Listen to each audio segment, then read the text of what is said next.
पिछले लेक्चर में हम लोगों ने डिटर्मिनेंट के माइनर और को फैक्टर्स और उसको इवेलुएट कैसे किया जाता है एक्सपेंशन करके उसकी वैल्यू हम लोग ने फाइंड की थी। अब इस लेक्चर में हम लोग ये पढ़ेंगे कि विदाउट एनी एक्सपेंशंस हम डिटर्मिनेंट के क्वेश्चंस कैसे सॉल्व करेंगे। उसके लिए हमें कुछ प्रॉपर्टीज है उनको लर्न करनी पड़ेगी। जैसे प्रॉपर्टी नंबर फर्स्ट है कि फर्स्ट प्रॉपर्टी है the value of determinant remains unchanged if its rows and columns are interchanged। अगर आपको एक डिटर्मिनेंट दिया गया है और आपने सभी रोज को कॉलम में चेंज कर दिया, मतलब उसका ट्रांसपोज निकाल दिया, तो आप देखोगे कि जो पहले वैल्यू थी डिटर्मिनेंट की वही वैल्यू इस बार भी मिलेगी। तो नोट इसमें क्या है, आर आई क्या है, आयत रो, आर आई आयत रो को डिनोट करेगा। आर आई का मतलब R1, R2, R3। इसी तरीके से सी आई आयत कॉलम को रिप्रेजेंट करेगा। तो then for interchange of rows and columns will be symbolically right. तो हम लोग रो को कॉलम में इंटरचेंज कर रहे हैं तो एक सिंबल लिख देते हैं आर आई, डबल साइड में एरो लगा देते हैं, आर आई चेंज सी आई, मतलब R1 change C1, R2 change C2, R3 change C3।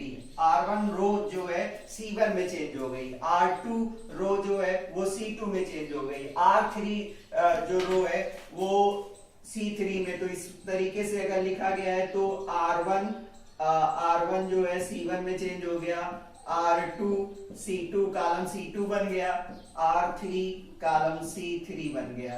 तो इसमें प्रॉपर्टी में ये कहा जा रहा है कि कोई भी डिटर्मिनेंट दिया गया है उसकी वैल्यू जो थी, और अगर उस डिटर्मिनेंट का हम ट्रांसपोज निकाल दें, मतलब सभी रोज को कॉलम में चेंज कर दें, तब भी उसकी वैल्यू वही रहेगी। तो अब एक क्वेश्चन लेते हैं। क्वेश्चन है इफ डेल्टा, डिटर्मिनेंट से रिप्रेजेंट करते हैं, डिटर्मिनेंट को डेल्टा से भी लिख देते हैं। 3, 4, 5 minus 6, 2 minus 3, 8, 1, 7 equal to given है 13। Then find the value of 3 minus 6, 8, 3 minus 6, 8 minus 6, find the value of 3 minus 6, 8, 4 to 1, 4 to 1, 5 minus 3, 7। बच्चों हमें ये डिटर्मिनेंट दिया गया है, इसकी हेल्प से हमें इसकी वैल्यू निकालनी है। तो हम क्या करेंगे कि इसकी वैल्यू निकालेंगे तो इसकी जो वैल्यू होगी और इसके जो ट्रांसपोज की वैल्यू होगी वो सेम होगी। तो हम लोग क्या करें, इंटरचेंज कर दें। कौन सा रूल अप्लाई कर दें, आर आई को सी आई में चेंज कर दें, कि मतलब इसका हम लोग इसका ट्रांसपोज निकाल दें। तो ट्रांसपोज निकालने से हमारे ये क्या बन जाएगा, इसका जो रो है वो क्या हो जाएगा, 3 माइनस 6 और 8 हो जाएगा, 4, 2, 1 हो जाएगा, 5 माइनस 3 माइनस 7 हो गया। तो देखिए ये वही डिटर्मिनेंट हो गया, ये वाला डिटर्मिनेंट वही हो गया, और इसकी वैल्यू हमें 13 दी गई है तो इसकी भी वैल्यू 13 हो गई। हम लोगों ने क्या किया, प्रॉपर्टी का इस्तेमाल किया। फर्स्ट प्रॉपर्टी थी कि अगर कोई डिटर्मिनेंट जिसकी वैल्यू हम निकालना चाहते हैं तो उसकी वैल्यू वही आएगी जो इसके ट्रांसपोज की वैल्यू आएगी, मतलब इसके सभी रोज को अगर हम कॉलम में कन्वर्ट कर दें तो वो सेम वैल्यू आएगी जो इससे पहले की वैल्यू आएगी। तो हमें ये दिया था, हमने ये निकाल लिया प्रॉपर्टी नंबर फर्स्ट यूज करके। प्रॉपर्टी नंबर 2 है कि इफ एनी 2 रोज और columns of a determinant are interchange then sign of determinant changes. इसमें ये कहा जा रहा है कि अगर किसी डिटर्मिनेंट की कोई भी 2 रो या 2 कॉलम को हम इंटरचेंज कर दें तो होगा क्या कि उसका न्यूमेरिकल वैल्यू सेम आएगी लेकिन उसका साइन चेंज हो जाएगा। अगर उसका आंसर -2 आ रहा है तो कोई दो रो या कॉलम को चेंज करने से उसकी न्यूमेरिकल वैल्यू 28 ही आएगी, लेकिन उसका साइन चेंज हो जाएगा। तो देखिए इसमें क्वेश्चन दिया गया है डेल्टा इक्वल टू ये डिटर्मिनेंट है, उसकी वैल्यू दी गई है, तब इसके हेल्प से हमें क्या करना है, फाइंड द वैल्यू ऑफ 2 5 -3, मतलब इस डिटर्मिनेंट की वैल्यू फाइंड करनी है।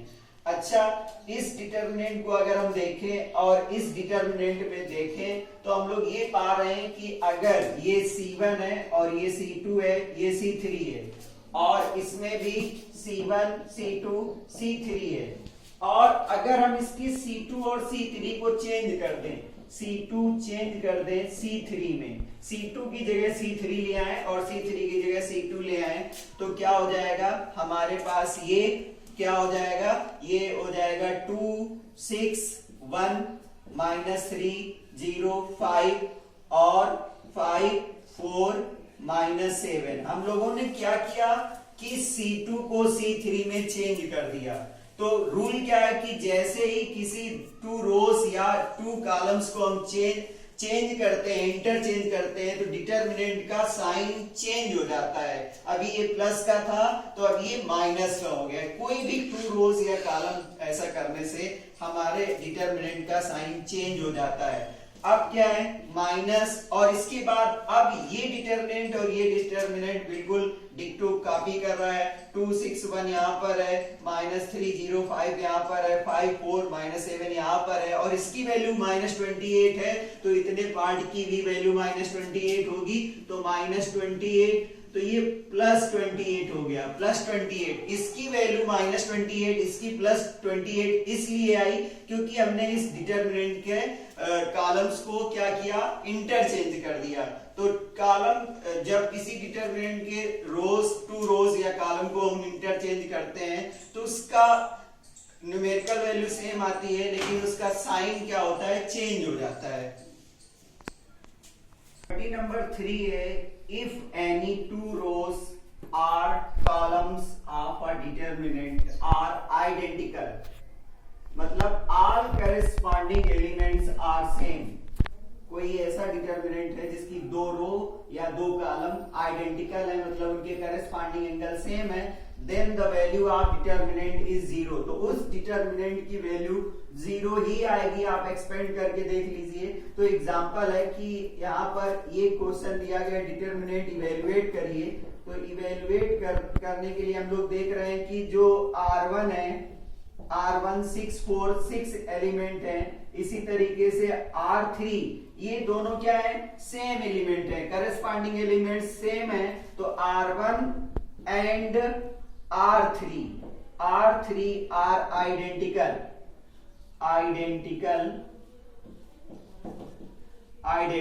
then from property 3, property number 3 से क्या हो जाएगा, 6 4 6 4 4 6 6 4 6 इक्वल टू 0 हो जाएगा। रूल है, अब आपको एक्सपेंड करने की जरूरत नहीं है। आपने देखा कि R1 और R3 के एलिमेंट्स, करस्पॉन्डिंग एलिमेंट सेम है, आइडेंटिकल है, आप लोग लिख दोगे R1 and R3 are identical, then value equal to 0। Number 4, if each element of a row or column of a determinant is multiplied by a constant k, then its value gets multiplied by k। अगर आपने किसी रो या किसी column में किसी constant से multiply कर दिया है, तो जितने से मल्टीप्लाई किया है उतने टाइम्स डिटर्मिनेंट की वैल्यू इंक्रीज हो जाएगी। तो अब एग्जाम्पल के थ्रू इसको समझते हैं कि हमें इसकी वैल्यू 46 दी गई है, इस डिटर्मिनेंट की वैल्यू 46 दी गई है, तो हमें इसकी वैल्यू फाइंड करनी है। तो इसको हम लोग देखिए, इसमें थोड़ा सा क्या चेंजमेंट आया, इसके डिटर्मिनेंट से और इसके डिटर्मिनेंट में क्या डिफरेंस है। आप देख पा रहे हो कि यहाँ 1 1 -2 है, तो ये 8 8 -16 हो गया, मतलब ये 8 टाइम्स हो गया। तो इसको हम लोग ऐसे लिख सकते हैं 3 -4 5 8 into 1 और 8 into 1 8 into -2 2 3 और 1। तो ये देखिए ये वही k है, यहाँ पर 8 क्या है, k है। और क्या बोला गया है, if each element of row or column of a determinant is multiplied by constant k। तो यहाँ पर R2 का ईच एलिमेंट कांस्टेंट k मतलब 8 से मल्टीप्लाइड है, तो इसमें क्या हो जाएगा, ये पूरे डिटरमिनेंट का मल्टीपल बन जाएगा। पूरे डिटरमिनेंट में 8 मल्टीप्लाई हो जाएगा, तो 8 मल्टीप्लाई हो जाएगा।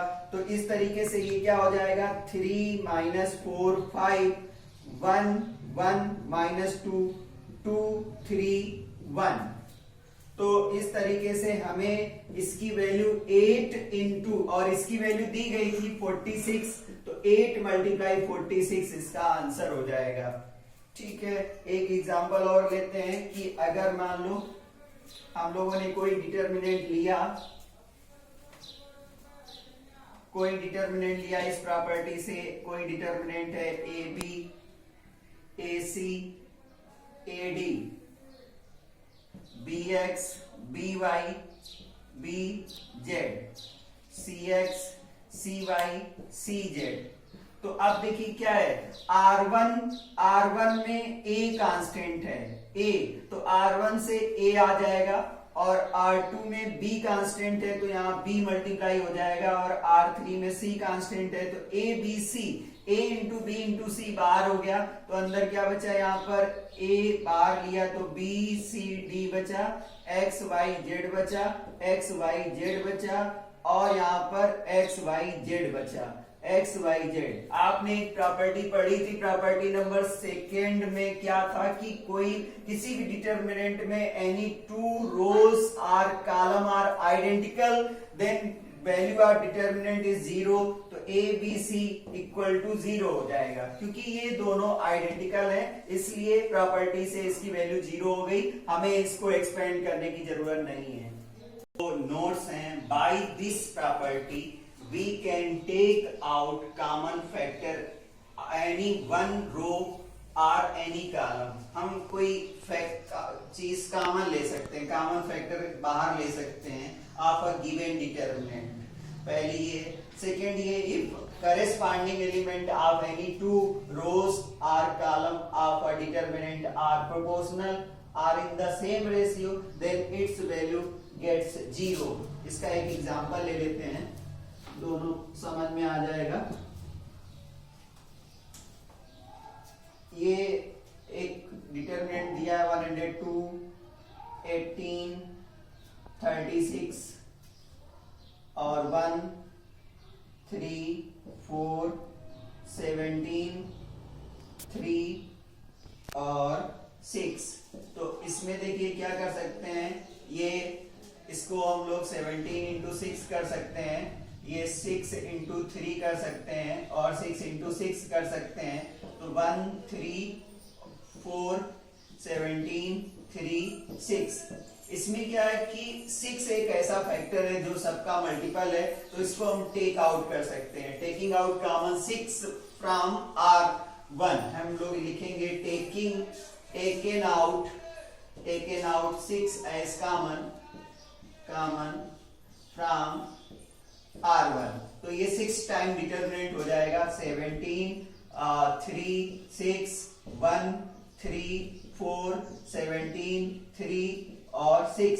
अब हम लोग देख रहे हैं कि R1 और R2 सेम रेशियो में है, मतलब आइडेंटिकल है, तो इसकी वैल्यू 0 हो जाएगी, तो 6 इंटू 0 इक्वल टू 0 हो जाएगी। प्रॉपर्टी नंबर 5 है बच्चों, if some are all elements of a row or column of a determinant are expressed as a sum of 2 or more terms, then the determinant can be expressed as the sum of 2 or more determinants।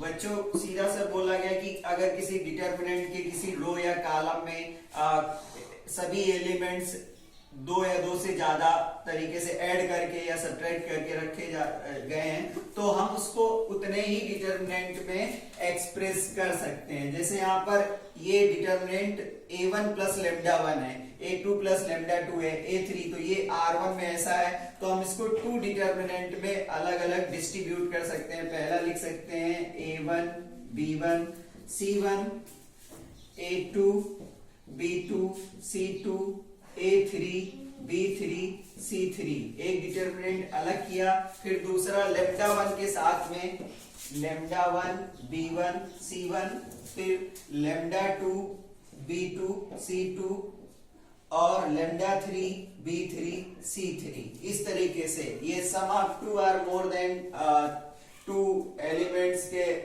Form में अगर है तो इसको हम लोग ऐसे express कर सकते हैं, अलग अलग डिटर्मिनेंट्स में डिवाइड कर सकते हैं। नंबर 4 से रिलेटेड क्वेश्चन आया और इसमें और भी प्रॉपर्टी यूज हो सकती है। तो सबसे पहले सो दैट एक डिटर्मिनेंट है उसको 0 इक्वल प्रूव करना है, ए बी सी और ये डिटर्मिनेंट के एलिमेंट्स हैं, तो हमें 0 प्रूव करना है और विदाउट एक्सपेंशन हमें इसको 0 प्रूव करना है। तो सबसे पहले R2 क्या है, R2 दो एलिमेंट के सम के फॉर्म में लिखा हुआ है, तो हम लोग लिख सकते हैं, इसको अलग अलग कर सकते हैं। A x कर दिया, B y कर दिया, B y कर दिया, C z कर दिया। एक डिटर्मिनेंट इससे ये बन गया। फिर दूसरा हो गया A 2x और y, B 2y और y, C 2z और z, ये हो गया। बच्चों अब पहला वाला जो डिटर्मिनेंट है हम लोगों ने सेकेंड प्रॉपर्टी पढ़ी थी कि अगर किसी डिटर्मिनेंट के 2 रोज और 2 कॉलम आइडेंटिकल हैं तो उसकी वैल्यू 0 होती है। तो ये 0 हो गया क्योंकि ABC इसमें है और ABC इसमें है, तो हम लोग लिखेंगे R1 and R2 are identical, ये लिखेंगे R1 and R2 are identical. तो प्रॉपर्टी नंबर सेकंड से ये 0 हो गया। अब एक प्रॉपर्टी नंबर हम लोगों ने 3 पढ़ी थी कि अगर कांस्टेंट से मल्टीप्लाई होता है तो वो कांस्टेंट कॉमन आ जाता है, कॉमन ले लिया जाता है। तो taking out common 2 from R2, तो R2 से हम लोगों ने कॉमन ले लिया x y z, और यहां पर क्या था, यहाँ x था, x y z। अब यहां पर भी क्या है, इसमें क्या है R2 and R3 are identical, ये भी क्या है आइडेंटिकल है। तो इस तरीके से इसकी भी वैल्यू क्या हो गई, इसकी भी वैल्यू 0 हो गई क्योंकि ये आइडेंटिकल है x y z, तो ये पूरी वैल्यू 0 हो गई। और इस तरीके से हम लोगों ने इसको without any expansion we have proved this determinant it is equal to 0। तो बच्चों प्रॉपर्टी अच्छी तरीके से पढ़नी पड़ेगी। नंबर 6 है, ये बहुत ही ज्यादा इंपॉर्टेंट है, सबसे ज्यादा क्वेश्चन इसी प्रॉपर्टी से रिलेटेड पूछे जाते हैं। और बच्चों अभी तक हम जो प्रॉपर्टी डिस्कस कर रहे थे उसमें डायरेक्ट आंसर आ रहे थे, एक्सपेंशन नहीं करना पड़ा था।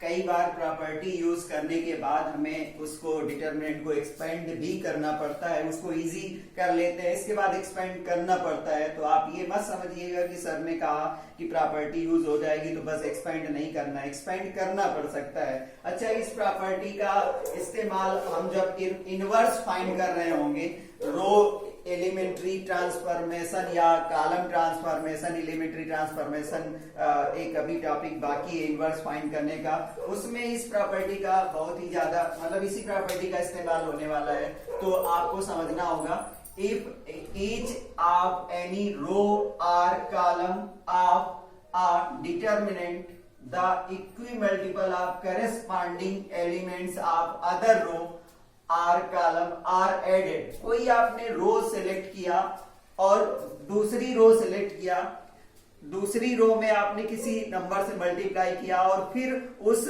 रो को पहली रो से ऐड कर दिया, तो क्या होगा, तो the value of determinant remains same if we apply the operations R I change. R I को आप चेंज कर रहे हैं, आयत रो को चेंज कर रहे हैं। कैसे चेंज कर रहे हैं, जेथ रो में आप k से मल्टीप्लाई कर रहे हो, फिर आप क्या कर रहे हो, आर आई में ऐड कर रहे हो। जैसे आप R1 चेंज कर रहे हो, R1 कैसे चेंज कर रहे हो, R1 प्लस 2R2, मतलब R2 में 2 से मल्टीप्लाई कर रहे हो, फिर R1 में ऐड कर रहे हो और R1 में ही लिख रहे हो, तो ये R1 चेंज हुआ। इसी तरीके से CI मतलब कॉलम, आयत कॉलम को कैसे चेंज कर रहे हो कि आयत कॉलम में को जेएफ कॉलम को के से मल्टीप्लाई करने के बाद आप ऐड कर रहे हो, मतलब C3 को आप चेंज कर रहे हो। C3 को कैसे चेंज कर रहे हो? C3 प्लस 3C1, C1 में 3 से मल्टीप्लाई करने के बाद, तो इस तरीके का इसमें ऑपरेशन आएगा कि कोई कॉलम या कोई रो चेंज किया जा सकता है। जैसे आपने C1 चेंज किया, C1 plus C2 plus C3, तीनों कॉलम को आपने ऐड कर दिया, फिर C1 को चेंज कर दिया। R1 चेंज किया, R1 plus R2 plus R3 ऐसे कर दिया, तो ये भी किया जा सकता है। आपने R1 ऐसे चेंज किया, R1 प्लस 1/6 R2 कर दिया। तो एक ऑपरेशन अगर आप इस तरीके का परफॉर्म कर रहे हो तब भी डिटरमिनेंट की वैल्यू सेम ही आएगी। जो विदाउट एक्सपेंशन आ रही है वही एक्सपेंशन से भी आएगी। इसका एक एग्जांपल हम लोग लेते हैं, x plus y, y plus z और z प्लस x, फिर है z और x y 1 1 1 equal to prove करना है, इसको इक्वल टू 0 प्रूव करना है कि 0 प्रूव करो। तो बच्चों हम इसको एक्सपेंड नहीं करना चाहेंगे, हम एक प्रॉपर्टी परफॉर्म करेंगे और उसकी हेल्प से हम लोग इसको सॉल्व करेंगे। देखिए यहां पर हमारे पास R3 में 1 1 1 है और किसी R2 या R1 में भी 1 1 1 हो जाए तो ये आइडेंटिकल हो जाएगा, तो उसकी वैल्यू 0 हो जाएगी। तो देखिए इस जगह अगर इन दोनों को ऐड करें तो हमें आंसर क्या मिल रहा है? x plus Y plus Z. यहां भी x plus Y plus Z मिल रहा है, यहां भी वही मिल रहा है। तो हम लोग क्या करें, R2 या R1 को किसी को एक चेंज कर सकते हैं। तो हम R2 को अगर चेंज करें तो R2 को कैसे चेंज करें? इसका मतलब हुआ R2 चेंज हो रहा है। कैसे चेंज हो रहा है? R2 प्लस R1, R2 में R1 को ऐड कर रहे हैं। तो चलिए अब हम लोगों ने ऐड कर दिया, तो जिसको चेंज कर रहे हो वही चेंज होगा, बाकी के एलिमेंट वही रहेंगे और के नहीं चेंज होंगे। x plus y, y plus z और z प्लस एक्स। आपने जिसको चेंज करने के लिए बोला है उसी के आपने कहा है कि R2 चेंज करेंगे। कैसे चेंज करेंगे? R2 में R1 के करेस्पॉन्डिंग एलिमेंट को ऐड कर देंगे, R2 और R1 की करेस्पॉन्डिंग एलिमेंट को ऐड करते हुए चलेंगे और R2 में लिख देंगे। तो x plus Y plus z, x plus Y plus Z, यहां पर x plus Y plus z, ये 1 1 1। अब बच्चों आपने एक प्रॉपर्टी पढ़ी थी 3 कि अगर उसमें से कोई फैक्टर कॉमन मिल रहा है तो उसको हम लोग लिख सकते हैं। तो taken out common, taken out common, common x plus Y plus z. किससे कॉमन मिल रहा है? फ्रॉम R2, R2 से हमें ये कॉमन मिल रहा है, तो हमें क्या मिला? x plus Y plus z common मिला। अब क्या हुआ? x plus y, y plus z और z प्लस x, ये 1 1 1 1 1 1। आपने देखा कि R2 और R3 आइडेंटिकल हैं, R2 and R3 are identical. अगर ये आइडेंटिकल है तो इसकी वैल्यू क्या हो गई? इसकी वैल्यू प्रॉपर्टी 2 से 0 हो गई, तो इसका ये प्रूव हो गया। अगला एक क्वेश्चन देखते हैं हम लोग जल्दी से।